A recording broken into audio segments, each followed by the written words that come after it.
My name is Jamelia, and I'm a Client Success Specialist with Childcare Seer. Welcome back to our People Training Series. This is the fifth video in the series of trainings that will help you get started using Seer. In this short video, we will take a deeper look into the children's profile. If we want to get into the children's profile from our dashboard, there are two ways from this screen. The child's avatar, or from the children's landing page using the right-facing arrow to the right side of the page for each row of child. This is the same action for adults and staff. Again, consistent and easy to use across the entire platform. So now we're going to go ahead and choose a child to review their profile. Let's go ahead and choose Nina. Okay, so let's go ahead and get started with her personal information. Up where the avatar is on the top left, right here, Seer has 3 required fields for creating a new child: first and last name, along with the date of birth. If you're going really fast and don't have time to enter the birth date, or you really don't know, you can always click I don't know, DOB. In which case, Seer asks you to at least estimate the number of years and months. If you have a child who is younger than kindergarten age but is in school, in order for your ratios to be calculated correctly, you will click the Treat as a School Age box.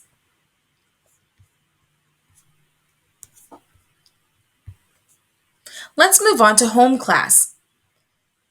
So, as I move forward, you're going to realize that I intentionally skip over a few things. We're going to discuss in depth several of the sections on this page when we review Parent Portal, which is part of our Day 2 training. I absolutely recommend you to explore and play with the child profile between now and then in your Seer playground. After all, you can't really break anything too bad that we can't fix. For now, let's start with home class here. Notice that Nina's default classroom is Big Kids. This is based on their age and their program during the registration process. Design pro tip: if you keep the information current on this page, it will make your scheduling a lot easier. We'll see how some of that affects you during the next session. Let's move down to dynamic notes. So, like we've talked about with payments, a note is a tool that you use to add context into Seer. In this case, context around the child. Let's go ahead and click Add a Note, and you'll see that you have the option to make the note private to your center staff rather than a note shared with the adults associated with the child.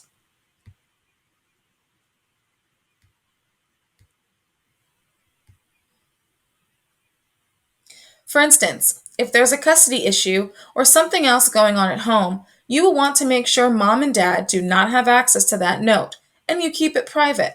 When you're done with your note, go ahead and you can click Save.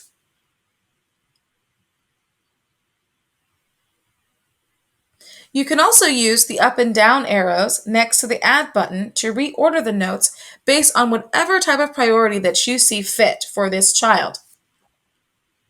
Finally, you can always come back and edit or delete the notes that you no longer need.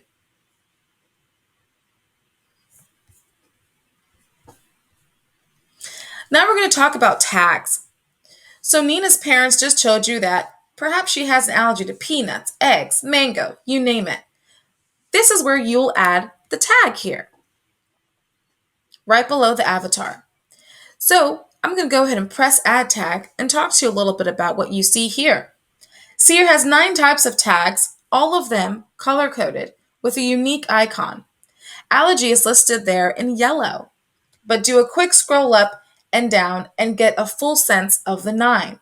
If you're counting, there's actually 10. There's another category called Other.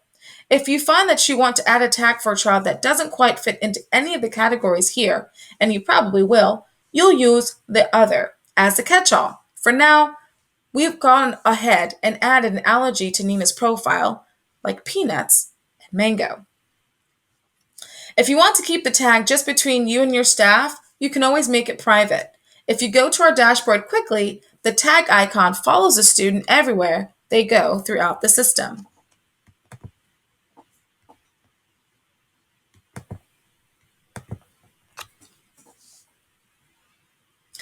Other mentionable items here we reviewed in another training segment: check in and out, joining a class from the child's profile. The schedule summary. This is for students' anticipated attendance.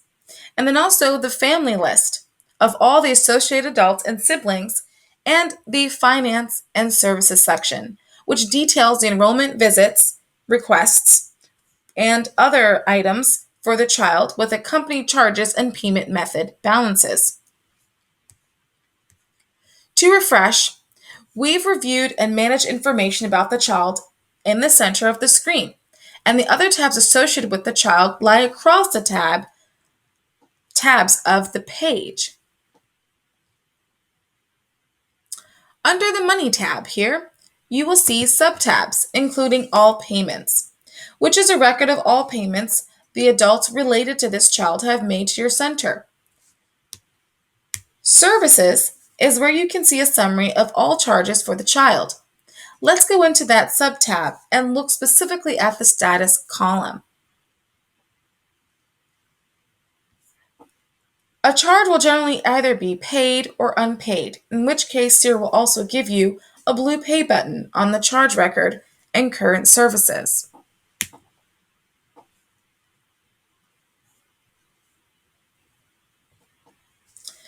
Remember, current services shows you unpaid charges and charges planned for the next 2 weeks. Going back to the Services tab, we know that the three-dot menu could be different depending on where you are in the system. If I told you that we were going to give a refund, which of these charges do you think we would have that option on the three-dot menu? The paid, of course. When you issue a refund, the status on the service charge goes back to unpaid.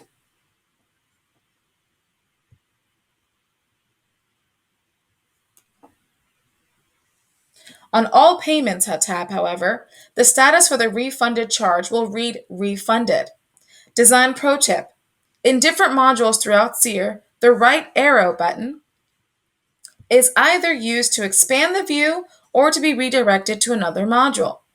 Another consistency to look out for. If we go back to our Current Services tab, I want to bring your attention all the way to the left side of the screen.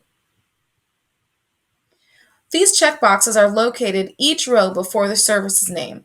So if you were to click that, similar to when we selected multiple children from the child list page, an action menu will appear at the bottom. In this case, you can pay for all of the charges at once, or choose to deselect and cancel. There's a fifth status for a charge when you issue a credit on an already paid charge. A status of owed means the center owes the family that money. I will show you how to process that later in another training. All right, so let's go ahead and move on to the Activities tab, right next to the Money tab. Seer keeps a record of everything every child does inside your center, and this is where you can review and manage this information. Every time you or an adult checks a student in or out or join a class, Seer keeps record. Not just what happened, but also who is responsible for making that change. There's a summary at the bottom of the page, and at the top right, you have a drop-down menu. And you can use to select specific day to review, or use the left and right arrows to scroll through consecutive days. If you need to catch up at the end of the day and add an activity that was missed, use the Add button. Finally, the Export button sends the day you are looking at to either a PDF or CSV file. Now suppose you need to change an existing activity rather than a new one. Remember, the three-dot action menu in this case allows you to edit or delete an activity. All right, well that wraps up our people introduction segment of the children's profile. If at any time you have questions or feedback, visit our customer portal and send us a message using the blue help button at the bottom left corner of Seer. One of our client success specialists will be happy to assist you. Thank you again for watching, and do not forget to tap into our Seer Learning community on our website via the customer portal to stay connected and keep learning.